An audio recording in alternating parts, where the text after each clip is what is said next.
Go ahead and call it cheating, but tell me where the cheating was. I never kissed any of those men, and I never went home with one. I brought back cheaper coffee, free desserts, better rooms, and money that stayed in our account. It was practical, even when my husband chose to make it ugly. He always asked for the receipt because numbers were the only language he trusted. He could turn a free drink into an audit and still act like I was the difficult one. By our anniversary, I was going to show everyone exactly how much my charm had saved us. My name is Beatrice Holloway. I was 36, and I managed regional partnerships for Linden & Rowe, a home design company with 12 stores. My work was simple when you understood people. A vendor wanted placement. A manager wanted praise. A customer wanted to feel remembered. I gave each person the right kind of attention, and doors opened. The first coffee cost $80. I remember the amount because the receipt stayed in my wallet for months. Elliot and I were choosing fabric in our largest showroom when Amir at the coffee counter asked whether I always looked that polished on a Saturday. I told him only when someone interesting was paying attention. He smiled, changed my drink to the large size, and waved away the charge. It was practical. Free coffee was free coffee. Amir wrote the shop number on the back of the receipt and added his own extension. At least that was how he described it. I folded the paper before Elliot came back with 2 blue samples. Elliot asked how much the coffee had cost. I told him 0 and waited for approval. He only wanted to know what I had bought to get it.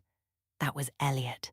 Give the man a gift and he searched for the hidden fee. Our marriage had not started that way. 10 years earlier, we had spent Sunday mornings hunting for pieces for our first apartment. We put every good receipt under a red magnet on the refrigerator. Once, Elliot drove across the city in rain because I had found the oak table I wanted at half price. He arrived before the store closed, soaked through, smiling as if saving $220 had made us rich. Then saving became his entire personality. He checked menus before dates. He returned candles I bought without asking. When a chair made me happy, he saw a payment plan. That mattered to me more than I admitted. When I was 9, my mother's card failed at a grocery register. She removed bread, fruit, and finally my cereal while 6 people watched. I learned the sound of refusal before I learned long division. A free coffee was not only $80. It meant the person behind the counter wanted me to stay. Elliot held out his hand for the receipt. I gave it to him because refusing would have created another audit. He turned it over, saw Amir's number, and asked softly why a coffee shop needed to contact me personally. I told him partnerships depended on contacts. He asked if I would have taken the number if Amir had charged full price. I said that question proved he cared more about a stranger's handwriting than the money I had saved. He photographed the receipt with his phone, folded it once, and returned it. I read the gesture correctly, or so I believed.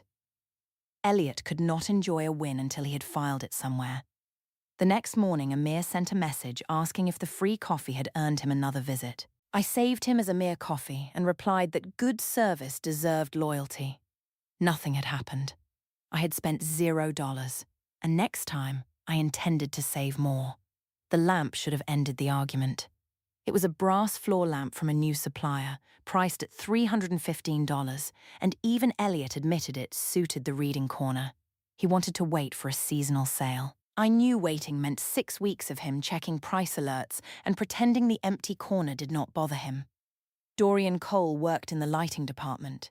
He wore a green measuring tape around his neck and remembered me from a vendor event. When I asked whether the display model could be discounted, he said company policy allowed 10%. I leaned against the counter and told him a man with his authority could probably do better for a woman who would mention him in her regional report. Elliot stood 3 feet away. That detail matters because I was not hiding. Dorian looked at my wedding ring, then at Elliot. I slid the ring off because it kept catching on a sample chain beside the register. That was the practical reason. Dorian entered another code and reduced the price by 20%. $63. Enough for dinner and a bottle of wine. I told Elliot he was welcome. Dorian asked if the serious man beside me handled all my spending. I laughed and said Elliot was my financial supervisor when he forgot how to be my husband. The junior saleswoman beside Dorian lowered her eyes to the tissue paper. She did not laugh, but I assumed she was nervous around management. Dorian wrote his mobile number on the receipt. He said he could warn me when other display pieces were released. That was useful information. It was practical. I entered his number before we reached the parking garage. Elliot placed the lamp box in the trunk and asked why I had removed my ring. His voice was flat, as if we were reviewing a damaged shipment. I reminded him that the chain had caught it. He said I had not put it back on until after Dorian approved the discount. I told him only an insecure man could turn 63 saved dollars into an accusation. He did not raise his voice. He named the incident at the coffee counter, Amir's personal message the next morning, and the number now saved in my phone. Then he asked me not to exchange personal numbers for discounts again. That was the problem with Elliot. Even fear came out sounding like policy. I asked whether he wanted me to stop being good at the thing that paid half our bills. He said my work contacts came with contracts and company email addresses. Dorian had given me a private number after watching me remove my ring. I heard an audit. He probably meant pain, but pain spoken like a compliance note does not sound like pain. It sounds like control. At home, he wrote Dorian's name and 63. 00 on the receipt before putting it in the small drawer under his desk. I watched him do it. I even teased him for building a criminal case around a lamp. He asked if I wanted the receipt back.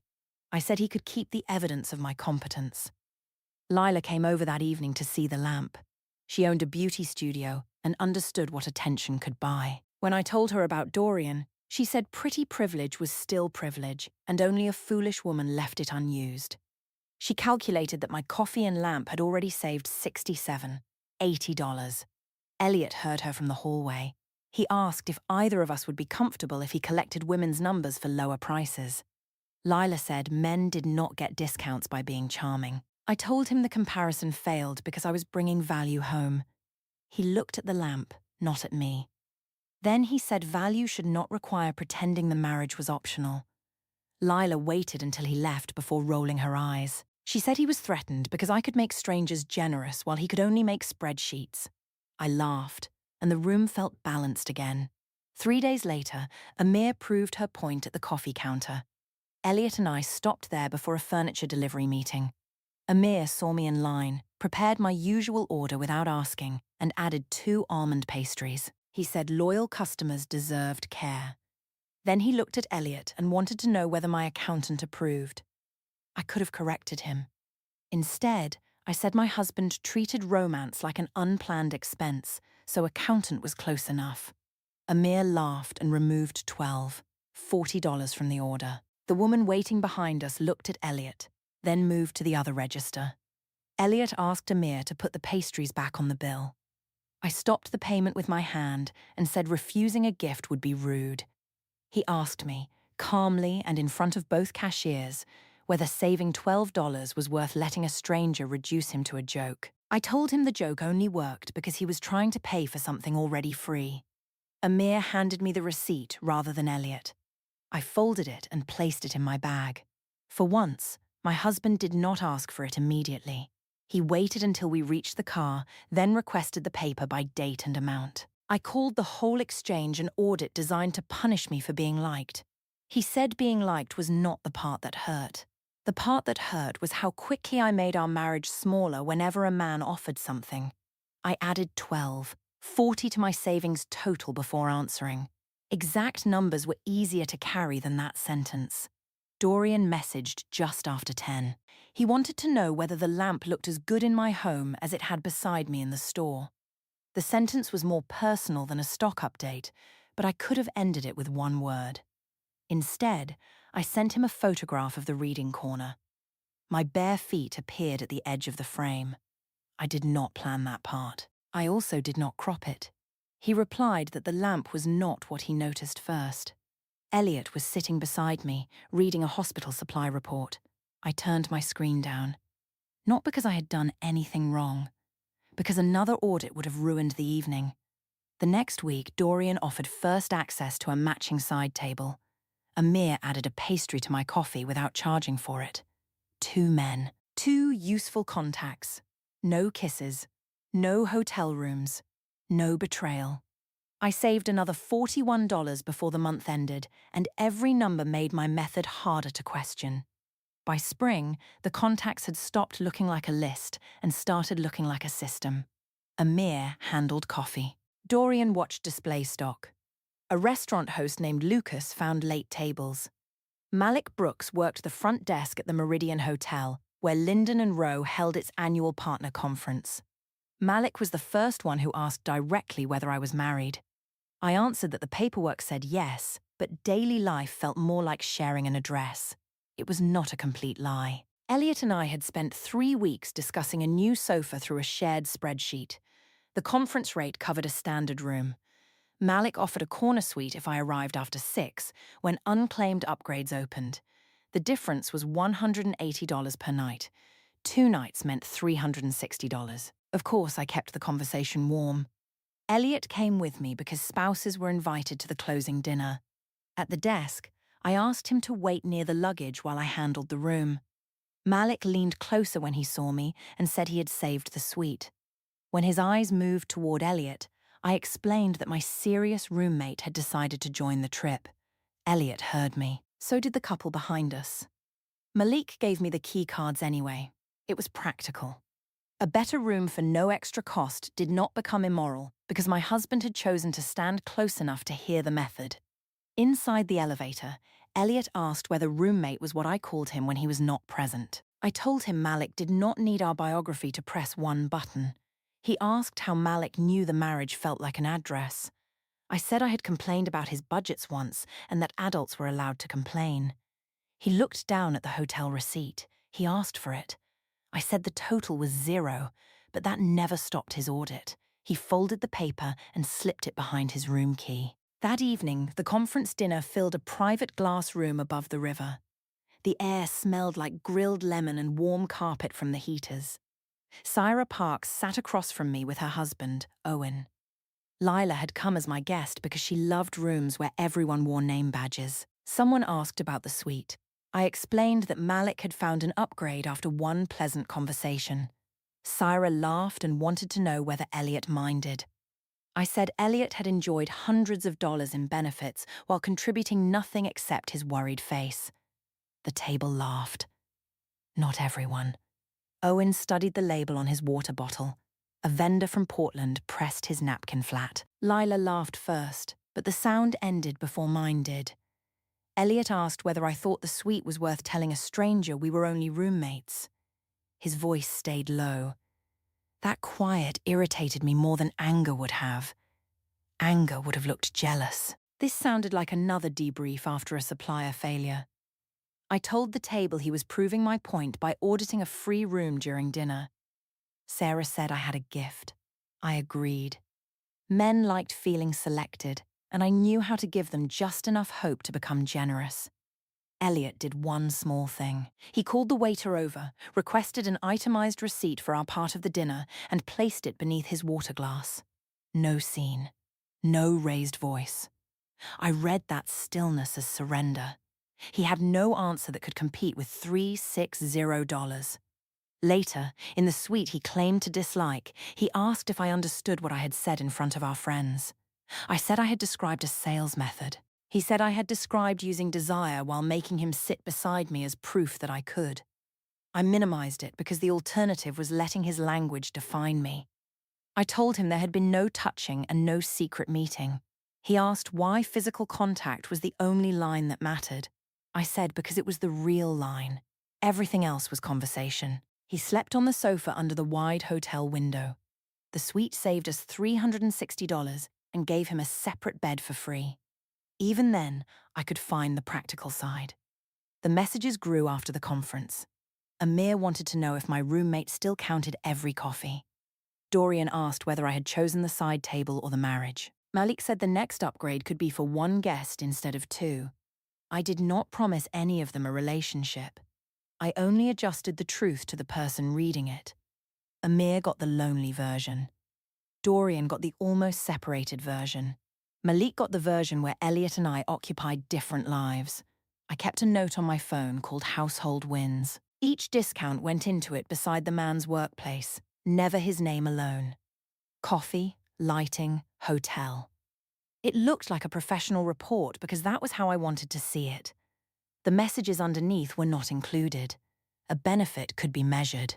Attention could be renamed. The old shared tablet sat in our home office under a stack of catalogues. We had used it for renovation plans years earlier. One Thursday, while Elliot stood beside the printer, the screen lit with the beginning of Dorian's message about what I would do when I finally left. My hand stopped above the paper tray. For 2 seconds, the office looked different. Every deleted conversation might still be sitting inside that thin grey frame. Elliot might have seen the names. He might have read the versions. The idea was not guilt. It was inconvenience, large and sudden. Then Elliot picked up the tablet and carried it to his desk. He said the battery still worked and he could use it for household accounts. That sounded exactly like him. A man could discover fire and use it to improve a budget sheet. I closed the door and decided the messages had probably stopped syncing months earlier. If they had not, he would have confronted me properly. He would have asked questions. He would have fought. Instead, he requested the hotel receipt again the next morning.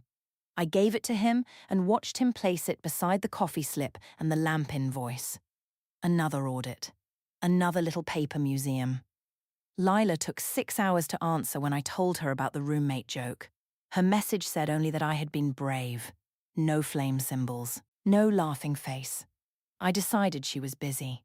The next part of my method needed a larger audience anyway. My sister Claudia saw the messages on a Sunday afternoon. She had come to return a serving dish and found my phone buzzing on the hallway table. Malik's name appeared first. Dorian's followed before I reached the screen. Claudia asked why 2 men from different businesses were checking whether I was alone. I told her they were contacts. It was practical to keep people warm between purchases. She looked at the serving dish in her hands and asked whether Elliot knew how warm. Claudia had always been the cautious one. When our mother's card failed, Claudia had stared at the floor. I had stared at the cashier until he looked away. We learned opposite lessons from the same line of groceries. I told her the men gave me access. She asked what I gave them. I said attention, not my body. She wanted to know why each man thought my marriage was ending if the arrangement was only business. That question sounded too much like Elliot, so I ended the conversation. Shutdown was easier than another family audit. Claudia placed the serving dish on the floor instead of handing it to me. She said I could call when I wanted to answer without using the word discount. She did not send her usual message when she got home. On family calls, she had always filled silence before anyone else noticed it. That week, she let my pauses remain mine. I told myself she was performing concern because concern gave older sisters authority. Still, her name disappeared from the people I planned to invite to the anniversary. Elliot came home while she was leaving. He watched her pass him in the doorway. Then he asked what had happened. I said Claudia had decided to judge a situation she did not understand.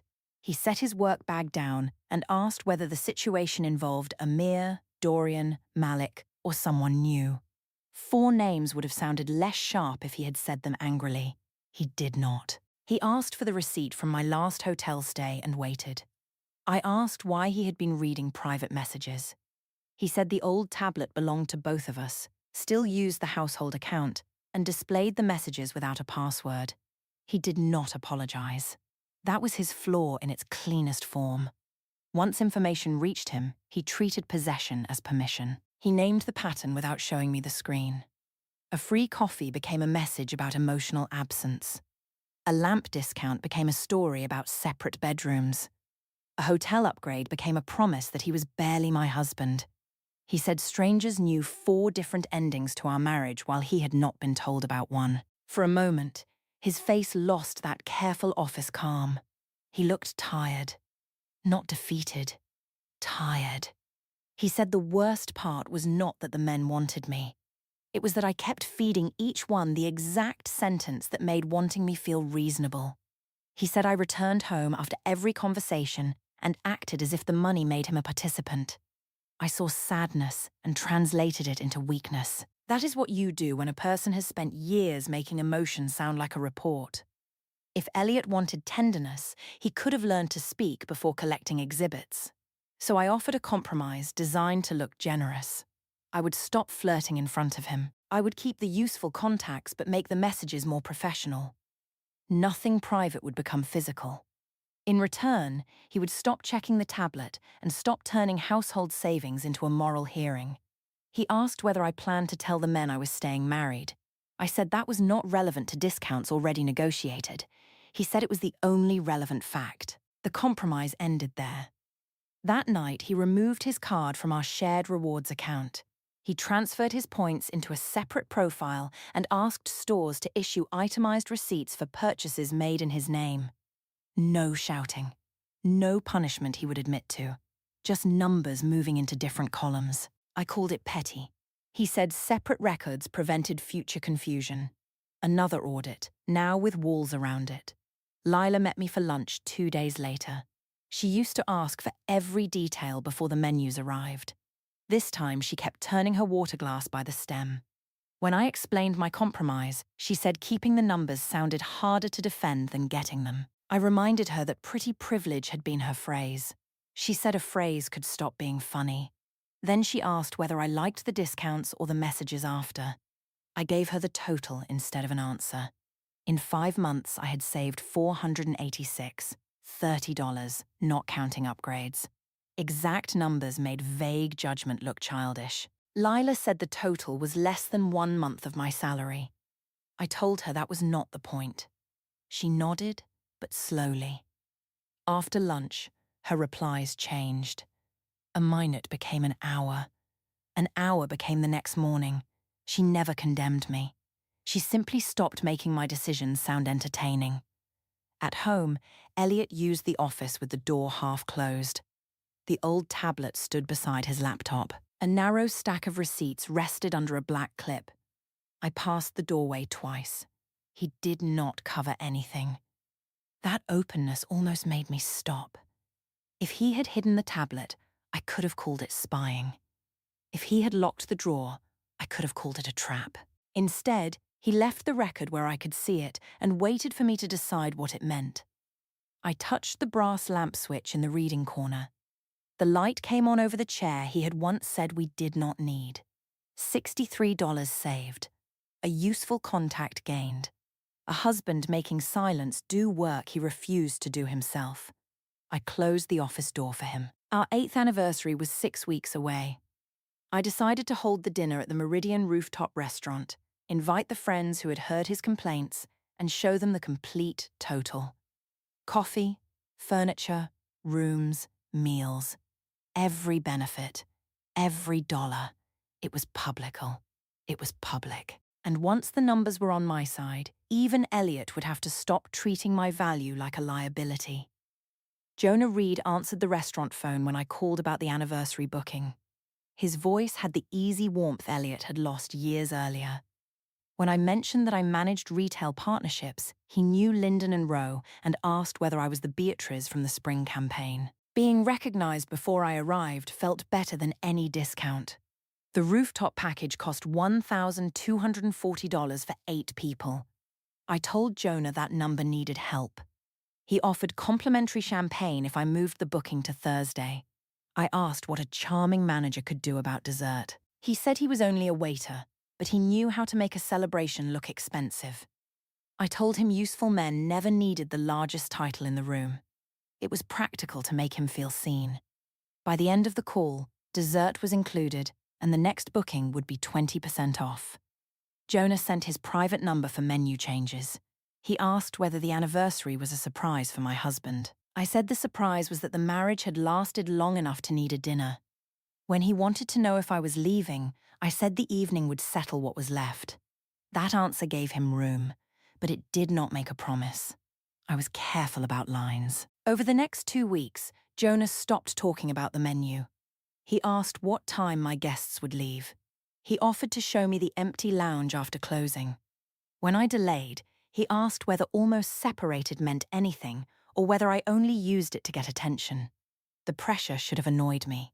Instead, I treated it like proof that my method still worked. He wanted clarity because I had made myself valuable. I prepared small cards for the anniversary table. Each one listed a benefit I had earned. $4.80 for coffee, $63 for the lamp, $360 for the suite, $58 for meals, $486, $30 in direct savings. The final total reached $909, $10 when I counted the room upgrades. Elliot could call it whatever he liked. The number existed. Sarah loved the idea. She said the dinner would either be funny or uncomfortable, which made it worth attending. Owen did not comment. Lila read my invitation and left it unanswered for a day. When she finally replied, she said she might be sick that week. I asked if she could at least come early and help place the cards. The message remained unread. Elliot found me arranging the cards on our dining table. He picked up the one for the Meridian suite and asked whether the amount included what I had told Malik to receive it. I said words did not change the value of a room. He asked if I intended to display the messages beside the savings. I told him private conversations had no place at an anniversary dinner. He set the card down. Then he made one final offer, clean enough that even I could not call it vague. He wanted me to tell every man that I was married and staying married. He wanted the personal contacts deleted. After that, he would attend counseling and admit his part without defending it. I asked whether counseling would teach him the difference between living and spending.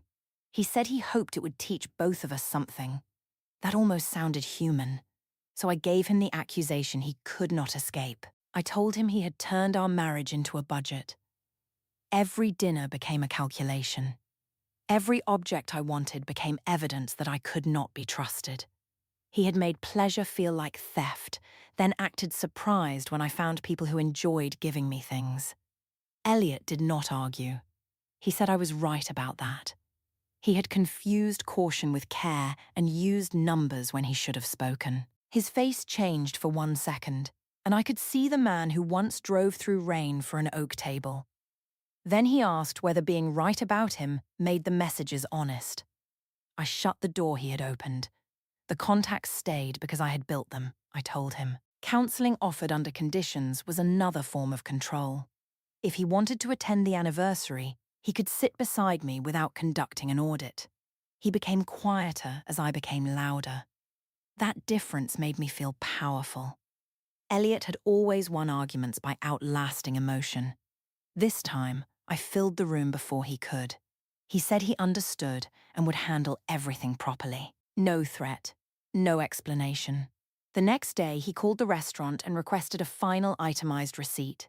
I heard him confirm the guest count, the champagne, and the desserts.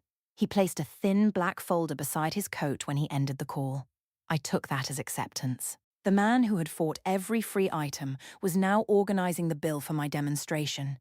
His old shared tablet disappeared from the office desk, but I assumed he needed it for the household totals I planned to present.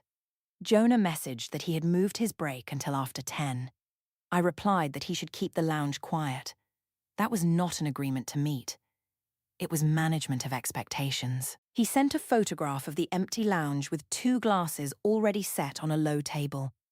I saved the image, then deleted the message thread from my phone. The old tablet was no longer in the office, and Elliot had stopped asking questions. His silence felt like permission, because permission was what I needed it to be.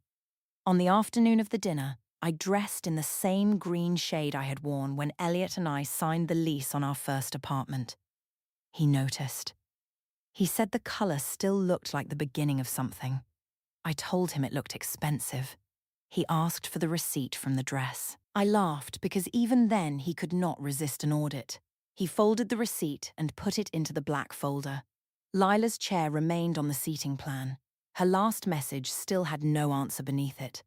I decided she would arrive late once she understood people were going to laugh. I carried the savings cards to the car. $909.10. No affair, no kiss, no room shared with anyone except my husband. By dessert, I would have numbers, witnesses, and a husband with nowhere left to hide. The rooftops smelled of rosemary from the planters and sugar from the dessert station. Syra and Owen arrived first. 4 other friends followed. Lila's chair stayed empty. Jonah brought champagne before anyone ordered it. He touched the back of my chair and said the best things that evening were already covered. I thanked him with the smile that had saved $909, $10. Elliot asked for the receipt. The table laughed when I called him my too serious friend who counted money because charm confused him. Syra lifted her glass. Jonah looked at me as if the word friend confirmed what I had promised. I wrote my number on the back of the first receipt and told him to keep his break after 10. My ring stayed on. That mattered to me. Elliot did not laugh. He stood and gave one small smile. Then he asked Jonah for the final itemized receipt. He folded it once and placed it beside the black folder. The old shared tablet came out next. My fingers stayed around the stem of my glass. I did not drink. On the screen, Amir's coffee receipt sat beside my message saying I was practically single. Dorian's $63 discount sat beside the version where Elliot and I used separate rooms. Malik's free suite sat beside my claim that paperwork was the only thing making Elliot my husband. The restaurant booking sat beside the promise that this anniversary would finish the marriage. The names were ordered by date.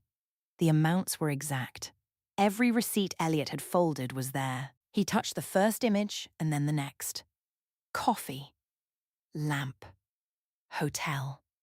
Dinner.